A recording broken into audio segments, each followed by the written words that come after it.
How's it going, guys? After the Yakupov trade went down today, I wanted to see what would happen if we tried it in NHL 17. First thing I had to do was actually take that Pachiro prospect off of the Quad City Mallards ECHL team and put him on the Chicago Wolves, the St. Louis Blues AHL affiliate. Reason for that is in franchise mode, you can actually only trade the team's NHL and AHL players as well as their CHL prospects. You can't even use the ECHL prospects, so I thought that was kind of funny and kind of telling how bad this guy actually is. He's not even part of the franchise mode, even though he is signed to the team. So obviously they're just trading him back to the Oilers to kind of get a roster spot off the books in exchange for Yakupov. I think they're right up against the cap. I think they have 49 spots, so they didn't want to go right to 50 in case they want to make a trade at the deadline or something for somebody. And as you guys can see there, he's not the greatest of prospects. 22 years old, 69 overall. He had low AHL top 6-4 potential. I think he was a 4th round pick in 2013. So not a great prospect going back for Yakupov. Even with him, of course, is that 3rd round pick in 2017. And it's a conditional pick. If Yakupov gets 15 goals this year, it becomes a 2018 second. So we'll see what happens here when we try and trade Yakupov to St. Louis for these two pieces. Obviously, Yakupov has a lot more value. 22 years old, 83 overall, medium top 6, former 1st overall pick in 2012. And he's a player that St. Louis actually wants. You can see there on the trade value screen, it looks like he's got at least triple the value, maybe even more than triple the value. So I think it's pretty obvious St. Louis is going to say yes to this one, as both of those pieces they're actually looking to trade.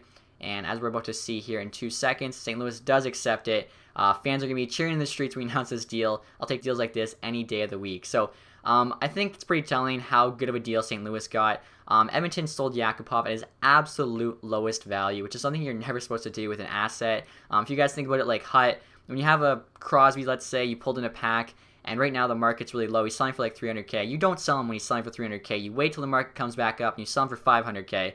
And so the Oilers sold Crosby for $300K. That's what happened here with Yakupov. They sold him at his absolute lowest. St. Louis got a screaming deal. And I think even if Yakupov doesn't get any better than he is right now, a 3rd round pick and a no-name prospect is still nothing to give up, and it's definitely worth the risk every single time. As you guys can see here, even with the second, St. Louis still accepts and says how they made it like gangbusters here, compared to you. So St. Louis knows that they're fleecing the Oilers here, and they're probably laughing about it, getting Yakupov there for scraps. Like I was saying, even if Yakupov doesn't get better, it's still worth the risk, and if he does get better, then obviously, that just makes the trade even more in St. Louis's favor. I think, honestly, he could be a very solid second-line right winger for them for the next 6-7 years, putting up, say, 20 goals, 45 to 50 points. I could definitely see that being a possibility. He's never going to be like a franchise player like he was supposed to be when he got drafted, so he's never going to be competing with Tarasenko for the best player on the team. Nothing like that, but he will be a solid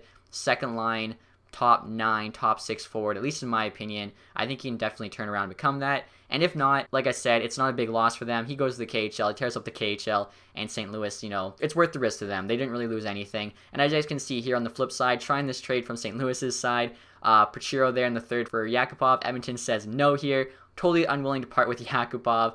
They're not interested in that trade at all. One thing I should mention too, all of these trades are being offered on the hardest difficulty to try and make it the most realistic, in case you guys are wondering about that. So it should be the hardest to make a deal, and even still, of course, the other ones went through and they're still rejecting these ones. Really wanted to make it worth our while to trade Yakupov, and that's what it should have been in real life. If they weren't getting something back that was actually a good piece coming back, they should have just held on to him until his value was a bit higher. Right here you can see I'm trying to trade both the 2018 second and the 2017 third. That's not how the deal works. It's one or the other with the condition. Edmonton still says no. So like I was saying, guys, if it was me, I definitely would have tried to do, say, Yakupov or Polka on the Chicago Blackhawks, or maybe trying to get Schmalz back from St. Louis with a pick or something like that. I think Shirley definitely dropped the ball here. Could have gotten more for Yakupov, but that's just my opinion. Let me know what you guys think in the comments section. If you enjoyed this video, leave the thumbs up. Let me know if you want to see more videos like these in the future. Thanks for watching, guys. Have a nice day. Goodbye.